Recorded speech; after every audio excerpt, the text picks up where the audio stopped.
संपूर्ण राज्याचं बारामतीमधल्या काका विरुद्ध पुतण्या या लढतीकडे लक्ष आहे आणि या लढतीबद्दल वेगवेगळे अंदाज गावागावांमध्ये व्यक्त केले जात आहेत। त्याच्यावरती जोरदार अशा चर्चा झडताना आपण पाहतो आहोत। ही चर्चा थोडीशी आणखी पुढे नेण्याचा आपण प्रयत्न करणार आहोत। त्यासाठी आपल्या सोबत बारामतीमधले हे सगळे पत्रकार आहेत ज्यांनी ही निवडणूक कव्हर केली आहे। या निवडणुकीचा ते एका अर्थाने स्वतः एक भाग आहेत। अजित पवार की युगेंद्र पवार हा आता महाराष्ट्रामध्ये प्रत्येक गावागावामध्ये विचारला जाणारा प्रश्न आणि या प्रश्नाचं उत्तर शोधताना ही निवडणूक वेगळी कशी आहे हे देखील आपण या पत्रकारांकडून समजून घेण्याचा प्रयत्न करणार आहोत। आतापर्यंत बारामतीमधली निवडणूक ही एकसुरी असायची। इतर ठिकाणी जी चुरस आहे, इतर ठिकाणी जे हेवे दावे आहेत, आरोप आहेत, प्रत्यारोप आहेत, त्या आरोप प्रत्यारोपांकडे, हेवे दाव्यांकडे बारामतीमधले लोक गमतीनं पाहायचे। त्यांचा निर्णय आधीच झालेला असायचा आणि विक्रमी मताधिक्याने पवार असतील, मग शरद पवार, अजित पवार किंवा सुप्रिया सुळे या निवडून येत जायच्या। मात्र आता एका मतासाठी या ठिकाणी संघर्ष आहे। वेगळी आहे निवडणूक। मंदारजी, तसं बघायला गेलं तर ह्या विधानसभा निवडणुकीमध्ये आतापर्यंतच्या ज्या विधानसभा निवडणुका झाल्या त्या विधानसभा निवडणुका पूर्णपणे एकतर्फी झालेल्या आहेत। म्हणजे विरोधकांचं डिपॉझिट जप्त झालं, परंतु पहिलीच ही निवडणूक आहे ती पूर्ण चुरशीची ठरलेली आहे। एका बाजूला उपमुख्यमंत्री अजित पवार गेले अनेक वर्षांपासून ह्या ठिकाणचे आमदार आहेत आणि दुसऱ्या बाजूला त्यांच्याच कुटुंबातील त्यांचे पुतणे युगेंद्र पवार त्यांच्या विरोधात आहेत। वास्तविक आता लोकसभा निवडणुकीमध्ये जी सुप्रिया सुळे वर्सेस सुनेत्रा पवार अशी जी लढत झाली, मात्र ती जी लढत होती ती अप्रत्यक्षरित्या शरद पवार विरुद्ध अजित पवार अशी लोकांनी डोक्यात घेतली होती। त्या निवडणुकीमध्ये तसं बघायला गेलं तर शरद पवारांना साथ देण्यासाठी लोकांनी लोकसभेला सुप्रिया सुळे यांना मोठं मताधिक्य दिलं। मात्र ह्या निवडणुकीमध्ये त्या पद्धतीची जी रणनीती आहे ती ते राजकीय परिणाम त्या निवडणुकीचा ह्या निवडणुकीवरती होऊ नये याची खबरदारी अजित पवार यांनी घेतली। मात्र दुसऱ्या बाजूला जर बघितलं तर शरद पवारांनी स्वतः जिरायती भागामध्ये दौरा केला। पण लोकसभेला तुम्ही म्हटलात की अजित पवार विरुद्ध शरद पवार अशीच निवडणूक होती, मग आता ती का नाहीये? आता तसं बघायला गेलं तर अजित पवार गटाकडून स्वतः अजित पवारांनी लोकसभेला चुका केल्या, शरद पवारांवरती टीका करण्याचा प्रयत्न टाळल्या। ही जी निवडणूक भाजपच्या कुठल्याच नेत्यांनी टीका केली नाही, त्यामुळे ती थेट शरद पवारांच्या विरोध झाली नाही असं तुमचं म्हणणं आहे। त्यामुळे अजित पवार विरुद्ध युगेंद्र पवारांच्या दृष्टीनं प्लस पॉईंट असे आहे की अजित पवार विरुद्ध युगेंद्र पवार अशी लढत झाली।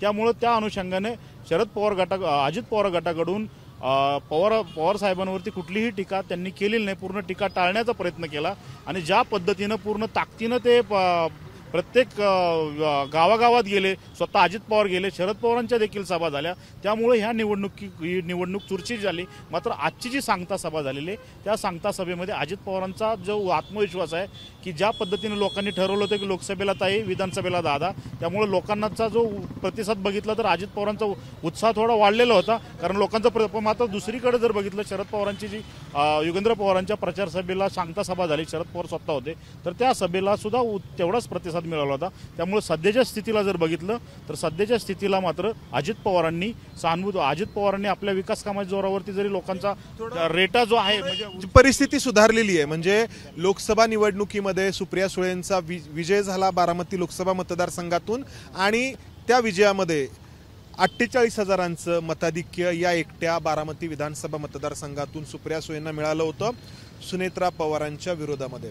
आता काय बदल पाहताय लोकसभा निवडणुकीपेक्षा या आत्ताच्या निवडणुकीमध्ये? आता जी पाठीमागची निवडणूक जी शरद पवार विरुद्ध अजित पवारशी थेट झाली होती तशी ती एवढी थेट होताना दिसत नाही। कारण आपण जर पाहिलं असेल की नरेंद्र मोदींनी देखील यावेळेस त्यांच्यावरती टीका करणं टाळलं शरद पवारांवरती आणि चंद्रकांत पाटील पाठीमागच्या लोकसभेच्या निवडणुकीला बोलल्यामुळे लोकांना ते फार बारामतीतल्या जिवारी लागलं होतं की शरद पवारांचा पराभव करणं आमचं। तशी भावनिक होऊ नये, भावनिक खबरदारी अजित पवारांकडून आणि त्यांच्या पूर्ण टीमकडून ही पूर्णपणे खबरदारी घेण्यात आली। म्हणजे कुठेही त्यांनी भावनिक चुचकारा केला नाही किंवा शरद पवारांवरती जाणीवपूर्वक कोणतीही टीका करणं शरद पवारांनी म्हणजे अजित पवारांनी टाळलेलं पाहायला मिळते। आणि गावोगावी जाऊन अजित पवार जे नेत्यांना पण आणि बाकीच्या सर्व नेत्यांना पण हे सांगतात की तुम्ही शरद पवारांवरती टीका न करता केवळ विकासाच्या मुद्द्यावरती महायुतीचं धोरणच आपण पाहिलं। आता हे झालं वेगळे पण लोकसभा निवडणुकीपेक्षा आता आपण थोडासा या बारामती विधानसभा मतदारसंघाचा जर विचार केला तर जो व्यक्ती या बारामती शहरामध्ये येतो तो इथला हा सगळा विकास पाहून, हा सगळा चकचकीतपणा पाहून अर्थातच प्रभावित होतो। मात्र या चकचकीतपणाच्या पाठीमागे देखील बारामतीचं आणखी एक वेगळं वास्तव आहे। खूप मोठा भाग अजूनही या बारामतीचा दुष्काळी आहे। अजूनही शेतीवरती आधारित मोठी लोकसंख्या या बारामतीमध्ये आहे, बारामती विधानसभा मतदारसंघामध्ये। तर हे जे आहे की शहरामध्ये मतदार वेगळा विचार करतो आणि ग्रामीणमध्ये वेगळा करतो, तर त्याचा परिणाम इथे काय होतो आणि या निवडणुकीमध्ये काय होऊ शकतो असं तुम्हाला वाटतं? काय झालं सर, आपण जर बघायला गेलं तर पक्ष जोपर्यंत फुटत नव्हता तोपर्यंत कुणीही ग्रामीण भागातल्या कुठल्याही प्रश्नावर बोलत नव्हतं, परंतु युगेंद्र पवार किंवा शरद पवारांनीच तेच प्रश्न पुढे आणले। मग जनाई शिरसाई उपसा सिंचन योजना असेल, पुरंदर उपसा सिंचन योजना असेल, गावातले काही प्रश्न असतील, विकास कामातला गाव पुढाऱ्यांकडून होणारा काही कथित भ्रष्टाचार असेल, नदी प्रदूषण असेल, हे मुद्दे त्यांनीच बाहेर आणले। लोक आतापर्यंत बोलत नव्हती। पवार विरुद्ध पवार अशी लढत झाल्यामुळे हे मुद्दे पुढे आलेत आणि ग्रामीण आणि शहरी असे दोन भेद सरळ पाहायला मिळत आहेत। शहरामध्ये पूर्णपणे विकसित सगळा भाग दिसतो, नियोजित भाग दिसतो आणि त्याच्यामुळं शहरामध्ये अजित पवारांना मानणारा प्रचंड वर्ग जास्त प्रमाणात दिसला आणि शरद पवारांना मानणारा वर्ग ग्रामीण भागात। म्हणजे शरद पवार आणि अजित पवार यांची जास्त लढत ही ग्रामीण भागात आहे, कारण 3,86,000 आसपास मतदान आहे। ग्रामीण भागामधले जे काही प्रश्न अजूनही प्रलंबित आहेत तर त्यातून जो काही असंतोष आहे तो एनकॅश करण्याचा शरद पवारांच्या बाजूकडून, युगेंद्र पवारांकडून प्रयत्न करण्यात आला। आता आपण पाहिलं की पवारांचा, मग शरद पवारांचा किंवा अजित पवारांचा, सुप्रिया सुळेंचा एक शिरस्ता होता की फक्त शेवटची सांगता सभा इथे घ्यायची आणि फार काय आम्हाला बारामतीत प्रचार करण्याची गरज नाही असं हे मोठ्या अभिमानाने सांगायचे पवार कुटुंबीय। मात्र यावेळी अगदी गावोगावी या सगळ्यांना पळापळ करावी लागली। पळापळ हा शब्द वापरला तरी काही अतिशयोक्ती नाही। जयदीप, तू स्वतः बघितलं प्रत्येक गावागावामध्ये जाऊन, तर ग्रामीणमध्ये खूप सगळी चुरस आहे आणि काय त्याच्या पाठीमागची कारणं आहेत आणि अर्थातच परिणाम। बारामती विधानसभा मतदारसंघाचं जर आपल्याला विभाजन करायचं झालं तर शहरी करावं लागेल, जिरायती आणि बागायती। जिरायती पट्टा जो लोकसभेला मोठ्या प्रमाणात, इव्हन बारामती विधानसभा मतदारसंघच मोठ्या प्रमाणात शरद पवारांच्या बाजूनी होता आणि ते आपल्याला मतदानातून दिसलं। 48,000चं लीड सुप्रिया सुळे यांना मिळालं, परंतु जे लोकसभेचं वातावरण होतं ना ते आज जिरायती भागामध्ये काही प्रमाणात आहे, ते हललेलं नाही। बागायतीमध्ये शरद पवार, अजित पवार असं दोन्हीकडे झालेलं आहे। तिसरी गोष्ट, आता या निवडणुकीमध्ये काय झालं तर या पवारांना सगळीकडे फिरावं लागलं आज। आणि बारामतीतलं एक चेष्टनी लोक म्हणतात किंवा कार्यकर्तेच म्हणतात आम्हाला चांगले दिवस आलेले, जे आजपर्यंत आम्हाला नव्हतात, आम्हाला ऑप्शन गृहीत धरलं जात होतं एका अर्थाने, तर ते आता कार्यकर्त्यांना, इथल्या मतदारांना मोठी किंमत आली नक्कीच। कारण नाराज झाला तर जाणार कुठे? एक तर भाजपच आज कमी प्रमाणात आहे, पूर्वी कमी, आता ऑप्शन निर्माण झालाय। शरद पवारांकडून नाराज झाला तर अजित पवारांकडे, अजित पवारांकडून नाराज झाला तर शरद पवारांकडे, अशी जी आहे ती परिस्थिती आहे। त्याच्यामुळं मतदार काय करतील? आता सध्याच्या परिस्थितीत जिरायत भाग काही प्रमाणात शरद पवारांच्या बाजूने झुकलेला दिसतो, शहर मात्र मोठ्या प्रमाणात अजित पवारांच्या बाजूने आहे आणि जो बागायती पट्टा आहे तो 50-50 आपल्याला पाहायला मिळतोय। तर एकूण 4.25 लाखांची इथली या विधानसभा मतदारसंघाची मतदार संख्या आहे, त्यापैकी 1,00,000-1.25 लाख मतदार हे या बारामती शहरामधले आहेत आणि उरलेले जे आहेत ते साधारणपणे 2.5 लाखाच्या आसपास जे आहेत ते ग्रामीणमधले आहेत। आणि ही अशी विभागणी आहे आणि लोकसभेला या शहरी आणि ग्रामीण या दोन्ही मधून सुप्रिया सुळेंना मताधिक्य मिळालेलं होतं। मात्र आपण पाहिलं की लोकसभेच्या ज्या काही चुका आहेत त्या अजित पवारांनी यावेळी टाळल्या आणि काही बदल केले आणि त्यामुळं अर्थातच ही निवडणूक चुरशीची होताना पाहायला मिळाली। आता मला थोडं आणखी वेगळं की शरद पवारांनी आपण पाहिलं की जे त्यांना सोडून गेले असे त्यांचे जवळचे होते, मग हसन मुश्रीफ, वळसे पाटील किंवा छगन भुजबळ यांच्यावरती अतिशय कडक शब्दांमध्ये टीका केली। इथे अजित पवारांवरती मात्र ते तसे बोलले नाहीत, त्याचं कारण आणि त्याचा परिणाम। आता त्यांनी दिलीप वळसे पाटलांबद्दल बोलले की पाडा पाडा पाडा। आज बारामतीसारख्या ठिकाणी आज त्यांचा पुतण्या त्यांनी केलेलं विकास काम ह्याबाबत आज सगळ्यांना अपेक्षा होती बारामतीकरांना की साहेब दादांबद्दल काहीतरी वेगळं बोलतील, परंतु तसं काही जाणवलेलं नाही।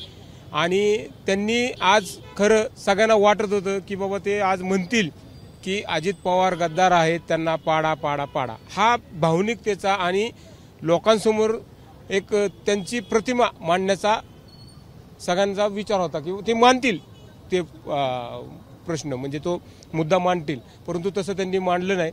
त्यामुळे लोकांच्यात आता संभ्रम निर्माण झालाय की त्यांनी दादांसाठी म्हणजे हे दिलं का, झुकतं माप दिलं का, असं वाटू लागलेलं आहे.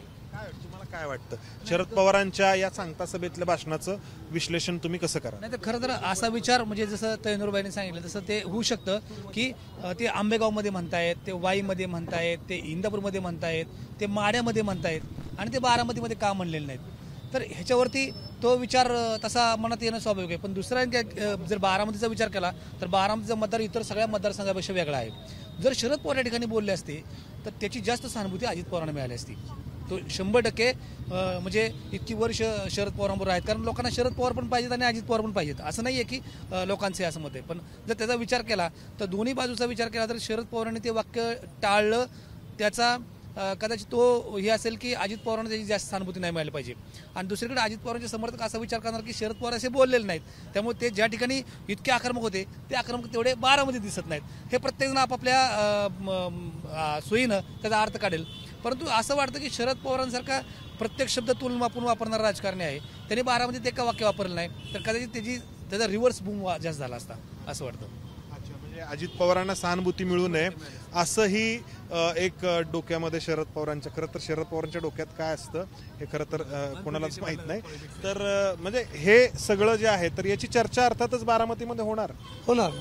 आणि जसं सर म्हणले, माझं पण तसंच मत आहे की त्याची एक रिव्हर्स हा दादांना भेटला असता आणि सहानुभूती दादांच्या बाजूने. साहेबांना कुठलाच असा एक शब्द नाही की जो दादांच्या भावनेत सहानुभूती जावं याची ते दक्षता घेतील, म्हणूनच असं नसतील बोलले. याचं 100% हे बरोबर आहे. सुधीर जन्नू सर आलेले आहेत. काय म्हणजे बारामतीमधल्या पत्रकारांसाठी देखील ही निवडणूक वेगळी होती, मतदारांसाठी होती आणि यावेळेस एवढं म्हणजे गोंधळची परिस्थिती होती की नक्की आता कल कुठल्या बाजूला जाईल आणि मतदार बारामतीतले मतदार कोणाच्या बाजूने मतदान करतील, कुठल्या दादाला संधी देतील याकडे सगळ्यांचं लक्ष लागून आहे. पवार साहेबांची सभा खूप छान झाली, दादांची सभा खूप छान झाली, पण पवार साहेबांनी यावेळेस एक नव्या युवकाला, नव्या तरुणाला संधी द्यावी असं आवाहन केलेलं आहे. आता या आवाहनाचं बारामतीतले मतदार कुठल्या पद्धतीने मतदान करून त्याचं प्रत्यक्ष रूप 23 तारखेच्या मतमोजणीच्या वेळेस आपल्याला ते स्पष्ट होईल. इथे नेहमी म्हटलं जातं की बारामतीकरांना शरद पवार पण हवेत आणि अजित पवार पण हवेत आणि त्यामुळं लोकसभेला सुप्रिया सुळे आणि विधानसभेला अजित पवार असं लोकांचं ठरलंय, असं एक बाजू सांगते. अर्थातच ती अजित पवारांची बाजू सांगते. तर हे तसं आहे असं वाटतं तुम्हाला? आहे ना सर, ते कसं झालंय की आपल्या बारामतीमध्ये 60 ते 65% मतदान होतं. 40% लोकांचं म्हणणं तेच आहे की वरती आहे खाली दादा, राहिलं 25%. फक्त 25% मतदार कुठं वळतोय हे बघणं गरजेचं आहे, कारण की बारामतीची काय भावना आहे. आता आम्ही लोकसभेला ताईला दिले, आता विधानसभेला आम्हाला दादा पाहिजे आहे. तसं आता जर आपण बारामतीतली शहरातली परिस्थिती पाहिली, आज सांगता सभा झाल्या, आता हे जरी 2 दादा असले, आता मतदार दादा आहे, सांगता सभा झालेले आहेत. आणि बारामतीमध्ये प्रत्येक वेळेस राजकारणाच्या काळामध्ये नवीन घडामोडी घडतायत, नाट्यमय घडामोडी घडतायत. त्यामुळं बारामतीचा जो मतदार आहे तो नेहमी संभ्रमात जातो. आता कालची जी आपण घटना पाहिली, प्रतिभा काकेंना गेटवरती अडवलं, ह्या नवीन घडामोडी बारामतीत घडल्या, त्याचा परिणाम होतो. 100% बारामतीमध्ये हे म्हणजे एक नेरेटिव्ह सेट करण्याचा प्रयत्न करतायत का, कारण पहिली बाजू दाखवली जाते, विरोधकांकडून दुसरी बाजू दाखवली जाते. त्यामुळं बारामतीचा मतदार कन्फ्यूज आहे. आणि जशी लोकसभेला परिस्थिती होती, आता सांगता सभा झाली आज, पण आता आपण जे वातावरण पाहतोय ते वातावरणाचं उत्साही वातावरण बारामतीकरांसाठी वाटत नाहीये. नक्कीच बारामतीकर कुठेतरी कन्फ्यूज आहे आणि येणाऱ्या 20 तारखेलाच ते मतातून कळेल. मंदार, नक्कीच ही निवडणूक बारामतीकरांसाठी वेगळी आणि भावनिक ठरलेली आहे. त्याचं कारण असं आहे की बारामतीकरांना शरद पवारही हवेत आणि अजित पवारही हवेत. आजच्या सभांचा जर आपण विचार केला तर आजच्या सभेला अजित पवारांच्या गर्दी होती. म्हणजे मागं लोकसभेकडे गेलो असेल तर लोकसभेला शरद पवारांच्या सभेला मोठ्या प्रमाणात गर्दी होती. तिथंच आज अजित पवारांच्या सभेला झुकतमाप देऊन बारामतीकर अजित पवारांकडे झुकलेला आहे. आजच्या गर्दीवरून ते तरी स्पष्ट झालं की आज बारामतीकर मतदार हा अजित पवारांच्या बाजूने गेलेला आहे. तुम्ही हे विधान केलं की बारामतीचा मतदार अजित पवारांच्या बाजूनी गेलेला आहे, तर आहे तसं जाणवत नाहीये. मतदान मार्जिन हे खूप कमी असणार आहे. बारामतीचा मतदार शून्य आहे. आता जे तुम्ही लोक बोलतायत ते कार्यकर्ते बोलतायत, मतदार शांत आहेत. तुम्ही जिथे बी मतदारांना घ्यायला गेले की ते तुम्हाला दादा म्हणतील पण शांत निघून जातील. त्यामुळे 23 तारखेला समजणार की वातावरण कुणाच्या बाजूने गेलंय. बरं, आता आणखी काही वैशिष्ट्य इथल्या या निवडणुकीची जी आहेत तर ती आपण थोडंसं सांगूयात. मला वाटतंय की अर्थातच पैशाचा वापर होतोय ना, म्हणजे दोन्ही बाजूंकडून होत असेल. याच्या आधी तो नव्हता सुधीर सर? अगदी बरोबर आहे. यापूर्वी पैशाचा वापर बारामती मतदारसंघात कधी झालेला नव्हता. पण गेल्या काही निवडणुकीचा जर आपण नीट अभ्यास केला तर असं दिसतंय की लोकसभेसारख्या इलेक्शनला सुद्धा पैशाचा वापर केला गेलेला आपल्याला अनेक ठिकाणी लोकांच्या चर्चेमधनं कळलेलं आहे की बाबा पैशाचा वापर झालेला आहे मतदानाच्या संदर्भासाठी. स्वतः अजित पवारांनी पण दिली होती. म्हणजे प्रचाराच्या नारळ फोडाच्या वेळेस अजितदादा असे म्हणाले की कोणी घामायला वाटते, कोणी साडी वाटते, तर घ्या म्हणले. ह्याच्या आधी कधीच मिळालं नाही. आणि खरं आहे की गरज पडली नाही कधी पवार कुटुंबाने, लोकांनी पण कधी अपेक्षा ठेवली नाही. म्हणजे बारामती हे आम्ही जितक्या वर्ष हे रिपोर्टिंग करतोय, आम्हाला हा एक वेगळा विषय होता की कधीही असं बारामतीमध्ये पैसे किंवा बारामतीमध्ये मतदारांनी अपेक्षा ठेवली असं कधी झालं नाही. एक वेगळा विचारसरणीचा मतदार आम्हाला पाहायला मिळत होता. प्रत्यक्षात यावेळी नाही, लोकसभेपासून याची सुरुवात झाली आणि आता तर एवढी आहे की लोक स्वतःहून चर्चा करतात की या चौकात वाटायला सुरुवात झाली, त्या चौकात वाटप सुरू झाले. आणि ते बोलणं, कारण जे आहे ना हे बारामतीच्या एकूण इथल्या या राजकारणाला आणि अर्थातच एकूण बारामतीला अधोगतीकडे नेणार आहे. कारण राजकारणामध्ये जेव्हा पैशाचा वापर सुरू होतो, मतांसाठी काही लालूच देणं, तेव्हा अर्थातच विकास कामं जे आहेत ते मुद्दे जे आहेत ते लोकांचे ते मागं पडतात. बारामतीचा गवगवा होतो तो इथल्या विकास कामांसाठी. मात्र आता या विकास कामांबरोबरच विकास कोणी केला असे दावे दोन्ही बाजूंकडून होत आहेत आणि लढत इतकी चुरशीची झाली की इतर ठिकाणी जे काही अवगुण दुर्गुण आपण पाहतो निवडणूक प्रक्रियेमध्ये, लोकशाहीमध्ये, ते इथं पण दिसायला लागलेले आहेत. पहिली गोष्ट म्हणजे ह्या निवडणुकीमध्ये तसं बघायला गेलं तर अजित पवार वर्सेस युगेंद्र पवार अशी जर लढत बघितली तर तसं बघायला गेलं तर इमानदारची ह्याच्यात आवर्जून हे सांगावं लागेल की या ठिकाणची झालेली जी विकास कामं आहेत तर ती विकास कामांची बारामतीकर विकास कामांची पूर्ण एका व्यक्तीवरती सुद्धा पूर्ण देता येणार नाही. कारण इथली जी मूळ डेव्हलपमेंट आहे तसं बघायला गेलं तर ह्या निवडणुकीच्या निमित्तानं जर बोलायचं झालं, आपला विषय होता की पैशांचा जो होता पैसा जेवणावळी काल परवा दिवशी होता. आणखी एक विषय की युगेंद्र पवारांच्या कार्यक्रमाला महिला पैसे देऊन आणल्या असा आरोप अजित पवारांनी केला पण आणि काही महिला पण बोलल्या. तसाच प्रकार आज बऱ्यापैकी दोन्ही ठिकाणी ना काही लोक बाहेरची पण होती. म्हणजे काही फलटणच्या गाड्या, काही दोन ठिकाणची होती. म्हणजे असं नाही की, आणि ती सवय लागली, तिची सवय लागली ना. एक वाक्य फार महत्वाचं आहे की ज्यावेळेस हे पक्ष फुटले आणि लोकांना अपेक्षित नसलेलं हे सगळं राजकारण सुरू झालं त्यावेळेस एक फार लोकांच्या मनातला एक खतखत होती की बारामतीच्या राजकीय वर्चस्वाच्या अंताची ही सुरुवात झाली. बरोबर आहे. आणि हे लोकांना पक्ष फुटणं किंवा पवार कुटुंब वेगळं होणं हे आवडलं नाही. एक्झॅक्टली, अगदी बरोबर. अनेक बारामती मधल्या मतदारांना असं वाटतं की दोन्ही पवारांनी अजूनही एकत्र यावं किंवा एकत्र काम करावं. पण त्यांचे वैचारिक आणि राजकीय विचार वेगवेगळे असल्यामुळे ते आता शक्य झालेलं नाहीये. पण हे मतदारांना आवडत नाहीये. हे राजकारण पुढे गेलंय. दादांनी ग्रामीण भागात एक छोटी सभा घेतली होती. त्या सभेमध्ये हे बोलून दाखवलं की मी पवार साहेबांपासून वेगळं झालो नाही. जे काही विकासाचे मुद्दे होते, जे विकासासाठी मला निधी पाहिजे होता, मी त्यामुळे त्यांच्याबरोबर गेलेलो आहे. हे दादांनी बोलून दाखवलं काल. बारामतीकरांना हे अजिबात आवडलेलं नाही.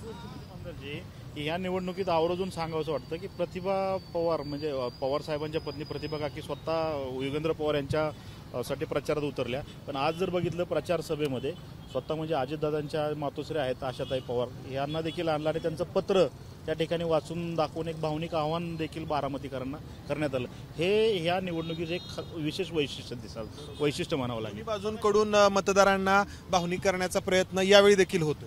मगाच्या मुद्द्यावर येतो की या इलेक्शनला पैशाचा वापर झालाय का. ह्याच्या पूर्वीची आपण निवडणूक पाहिली असेल बारामतीच्या इतिहासात तर प्रचाराचा नारळ फोडणे, पवारांनी एकत्रित सभा घेणे, पुन्हा जाणे आणि शेवटी सांगता सभेला येणे हा पायंडा बारामतीचा आहे परंपराप्रमाणे. पण यावेळी आज खुद्द अजित पवारांनी कबूल केलंय की सभेसाठी माणसं पैसे देऊन आणले जातात. प्रत्यक्ष आजच्या दोन्ही सभेचा विचार केला तर दोन्ही सभेला वेगवेगळ्या गावावरून गाड्या भरून आल्या होत्या, वेगवेगळ्या गावांचे पासिंग होते गाडीचे, त्याचबरोबर मोठ्या प्रमाणात पैसे देऊन लोक आणली अशी चर्चा उपस्थितांमध्ये चालू होती. हे बारामतीसाठी काही चांगलं लक्षण नाही. साहजिकच हे लक्षण चांगलं नाही आहे, कारण की कुठंतरी एक लोकशाहीला आपण घालतोय असं दिसतंय यातनं पैशाचा. आता आणखी विषय हा झालाय ना की लोकसभेला पण बारामतीत कधी जेवणावळी नव्हती. लोकसभेला लोक जेवण घालायला लागलेत. आता विधानसभेला प्रत्येक वेगवेगळ्या ठिकाणी वेगवेगळ्या ठिकाणचं जेवण सुरू झालेलं आहे. त्याच्यामुळं या निवडणुकीमध्ये हे बदललेली जी आहे ती बारामती, कुणी खेळ पैठणीच्या माध्यमातून लोकांपर्यंत पोहोचलं. ह्यातून एकच साध्य करायचं की लोकांपर्यंत पोहोचायचं या ना त्या मार्गानं, जे आजपर्यंत कधीच पोहोचलं नव्हतं. पण ते पॉझिटिव्ह म्हणण्यापेक्षा निगेटिव्ह मार्गानं मोठ्या प्रमाणात पोहोचलं जास्त आहे.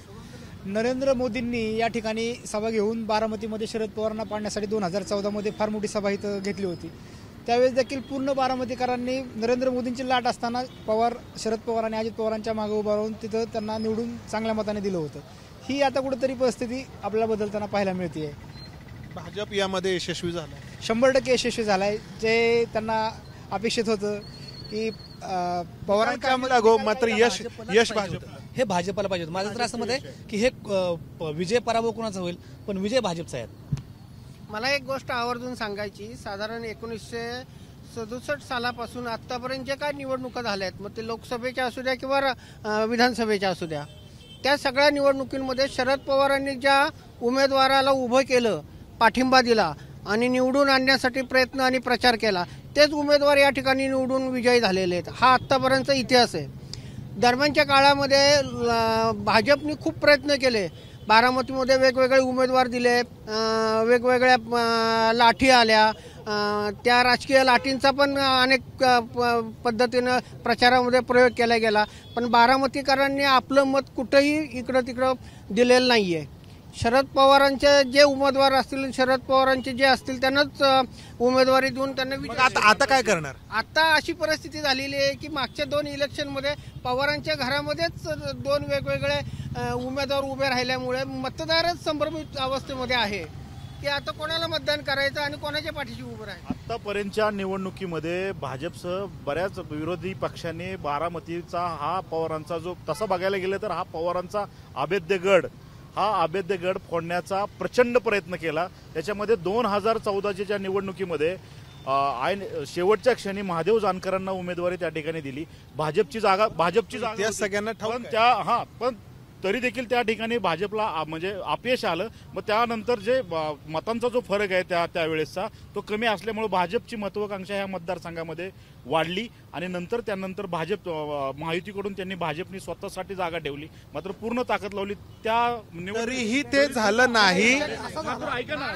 अनेक लाटांमध्ये झालं नाही. मात्र हे त्याच्यामध्ये एक सांगायचं की शेवटी भाजपच्या किंवा विरोधी पक्षांच्या हे लक्षात आलं की पवारांची जी ताकद आहे ती एकसंघ कुटुंब, हे जर कुटुंब फोडलं तर ह्या ताकदीमध्ये विभाजन होऊन विरोधकांचा फायदा होऊ शकतो. हे भाजपच्या किंवा विरोधी पक्षांच्या लक्षात आलं आणि त्यामध्ये ते कुटुंबामध्ये दुही निर्माण करण्यामध्ये विरोधी पक्ष यशस्वी झाला. आणि त्यानंतर आता नुकतीच झालेली लोकसभा आणि विधानसभा निवडणूक मात्र पवार कुटुंबातीलच मात्र चुरशीची आहे आणि ह्याच्यामध्ये ह्या दोन्ही कुटुंबाच्या ह्या अस्तित्वाचा प्रश्न ह्या निवडणुकीमध्ये आहे.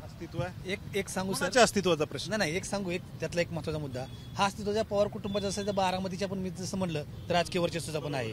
हा जसं भाजप म्हणजे ऍक्च्युअली भाजपने जे इतक्या वर्ष पेरलं होतं त्यांना ते सहजपणे मिळाले. पण एक सगळ्यात महत्वाचं, ही जी आताची पत्रकारांची पिढी आहे ती जशी एखाद्या स्वातंत्र्य सैनिक असतात किंवा स्वातंत्र्य लढ्यात लढलेले सैनिक असतात आणि आम्ही असं केलं तसं केलं, तसं आम्ही आणखी 20-30 वर्षांतर सांगू की बारामतीमध्ये अशा प्रकारची निवडणूक झाली होती आणि आम्ही खरंच ऐतिहासिक लढत आहे. सर बारामतीमध्ये आपण बोलतो आहोत, या सगळ्या निवडणुकीची चर्चा करतो आहोत आणि हे सगळं नोंद होतंय. एकंदरीत आपण बारामतीमध्ये जर आता परिस्थिती पाहिली, योगेंद्र पवारांनी उमेदवारी अर्ज भरताना कोणतंही शक्ती प्रदर्शन केले नाही.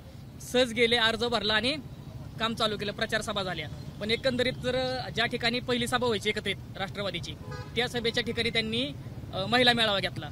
त्या ठिकाणी देखील त्यांनी जोरदार शक्ती प्रदर्शन केलं. त्यानंतर बारामतीत रॅली म्हणजे महिलांची रॅली काढत शक्ती प्रदर्शन, म्हणजे कुठंतरी बारामतीकर अजून संभ्रमात आहेत आणि संभ्रमात आहेत. बारामतीकरांसाठी देखील निर्णय घेणं सोपं नाही. लोकसभेला सुप्रिया सुळेंच्या विरोधामध्ये सुनेत्रा पवार होत्या, ज्या सार्वजनिक जीवनामध्ये राजकारणामध्ये तोपर्यंत नव्हत्याच. आता अजित पवार आहेत आणि त्यांच्या समोर युगेंद्र पवार आहेत. प्रश्न मला प्रत्येकाला विचारायचा आहे की अंदाज काय येतोय का? 3 पर्याय आहेत, अजित पवार की युगेंद्र पवार दुसरा पर्याय आणि तिसरा पर्याय की अजूनही अंदाज येत नाहीये. प्रत्येकाने सांगावं. पाठीमागं आपली चर्चा झाली त्यावेळेस अंदाज वेगळा होता, पण आजची जर परिस्थिती पाहिली तर आता सांगू शकत नाही. म्हणजे तिसरा म्हणजे पहिला पर्याय अजित पवार, दुसरा पर्याय युगेंद्र पवार आणि तिसरा पर्याय सांगू शकत नाही. शेवटी युगेंद्रजी जे वातावरण आहे ते पत्रकार म्हणून आमच्या लक्षात येते, पण लोकशाही आहे शेवटी ती सुद्धा खबरदारी घेतली पाहिजे. मतदारांवर कुठलाही परिणाम होऊ नये त्यासाठी मी तिसरा पर्याय सांगतो की सांगता येत. अच्छा, सुरक्षित. बारामतीकरांच्या मनात काय असतं ते आपण लोकसभेला पाहिलंय की बारामतीकरांचा अंदाज आपल्याला सहजासहजी येत नाही. आपल्याला 23 तारखेचीच वाट बघावं लागेल की 23 तारखेची. अच्छा, सगळेच जण सेफ म्हणजे प्लेड करतायत. नाही सर, आता सांगता येणं सर आता कठीण आहे. आजच्या सभेवरनं मग अशीच सांगितल्याप्रमाणे आत्ता तरी अजित पवारांचं पारडं जड आहे. योगेंद्र पवारचं पारडं जड आहे.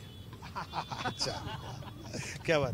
नाही सांगता येणार, कारण ते मतदारांच्या ह्याच्यावरती अवलंबून आहे आणि दोन्हीकडचा कसा मतदानाचा कल येतो शहरी आणि ग्रामीणचा आणि किती वातावरण निवळतंय, अजित पवारांच्या बाजूने किती जाते किंवा युगेंद्र पवारांच्या बाजूने किती जाते त्याच्यावरती तो ठरेल. तिचा भाग नाहीये, खरंच निवडणूक चुरशीची निवडणूक आहे. मागच्या आठवड्यात जर विचारलं असतं तर अजित पवार सांगून टाकलं असतं. आत्ताचे जे यंत्रणांचे रिपोर्ट आहेत ते युगेंद्र पवारांना प्लस आहेत. दुसरी गोष्ट अशी आहे की जर अजित पवारांकडे बघून बारामतीचं मतदान झालं तर अजित पवार निवडून येतील, पण अजित पवार प्लस गाव पुढारी बघितलं तर अजित पवारांना फटका बसू शकतो. सुधीर सर, मतदारच काय असेल ते ठरवतील. बारामतीचे मतदार अतिशय सुज्ञ आहेत. त्यांना माहिती आहे आपल्याला कोणाला मतदान केल्यानंतर कुठं फायदा होऊ शकेल. त्या दृष्टिकोनात 23 तारखेला कळेल आपल्याला. आजच्या सभेत जर पवार साहेबांनी ज्याप्रमाणे वळसे पाटील, वाई किंवा इतर ठिकाणी जसे म्हटले की उमेदवाराला पाडा पाडा पाडा, तोच मुद्दा जर इथं त्यांनी अजित पवारबद्दल बोलला असते की अजित पवार गद्दार आहेत, त्यांना पाडा पाडा पाडा, तर त्याचा भावनिकतेचा प्रश्न आणि मतदारांमध्ये त्याचा फरक पडला असता. पण सध्या आता ते न बोलल्यामुळं अजित पवारला प्लस आहेत. आज अजित पवारच प्लस आहेत आजच्या सभेवरून, हे तर निश्चितच. तर आपण पाहिलं बारामतीचं राजकारण मुळातून बदललेलं आहे. या सगळ्या राजकीय घडामोडींमुळं बारामतीतला मतदार यामुळं व्यथित आहे आणि तो भावनिक तर आहेच, मात्र याचा परिणाम या सगळ्या इथल्या नव्या बदललेल्या राजकारणाचा परिणाम इथल्या विकास कामांवरती होणार आहे, पर्यायाने इथल्या बारामतीकरांच्या रोजच्या आयुष्यावरती होणार आहे आणि जो काही बदल आहे तो अर्थातच अधिक अधोगतीकडं नेणारा ठरणार आहे. मात्र राजकारणामध्ये या सगळ्याला पर्याय नसतो. आपण या सगळ्या पत्रकारांकडून त्यांचा कल, जो लोकांना उत्सुकतेचा विषय आहे की कोण निवडून येणार, अजित पवार की युगेंद्र पवार, हे जाणून घ्यायचा प्रयत्न केला.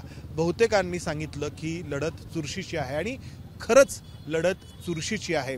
या विधानसभा मतदारसंघातून लोकसभेला 48,000 मताधिक्य सुप्रिया सुळेंना होतं. आता अजित पवारांना जर विजय मिळवायचा असेल तर हे 48,000 मताधिक्य पार करून पुढं जावं लागेल. आणि दुसरीकडे शरद पवार आणि त्यांचे नातू युगेंद्र पवार, सुप्रिया सुळे अशी ही लढत आहे. बारामतीमध्ये 2 प्रकारचे मतदार या ठिकाणी पाहायला मिळतात. जे बोलतात की नाही हाच उमेदवार निवडून येईल आणि हाच यायला हवा, आणि दुसरा जो बोलत नाही, शांतपणे जो आहे तो त्याचं मत देतो. आणि हा जो न बोलणारा मतदार आहे, तर तो न बोलणारा मतदार काय करेल याचा अंदाज खरंच आत्ता बांधणं अवघड आहे. आपण पाहिलं शहर आणि ग्रामीण अशी या ठिकाणी विभागणी तर आहेच. शहरामधली परिस्थिती, इथली विकास कामं आणि ग्रामीणमधली न झालेली विकास कामं, असे एक ना अनेक मुद्दे आहेत. मात्र निवडणूक खरीच चुरशीची आहे. इथल्या बारामतीच्या राजकारणावरती, इथल्या विकास कामांवरती, रोजच्या लोकांच्या आयुष्यावरती परिणाम करणारी आहे. आणि अर्थातच पवार हे महाराष्ट्राच्या राजकारणाचं एक नेहमीच केंद्र राहिलंय. त्या केंद्रावरती देखील परिणाम करणारी आहे. जो सत्तेचा केंद्रबिंदू आहे तो नक्की कुठे सरकतो यावरती अर्थातच पुढचा इतिहास लिहिला जाईल. कॅमेरामन अमोल गवाळेसह मी इथेच थांबतो. धन्यवाद. एबीपी माझा, उघडा डोळे बघा नीट.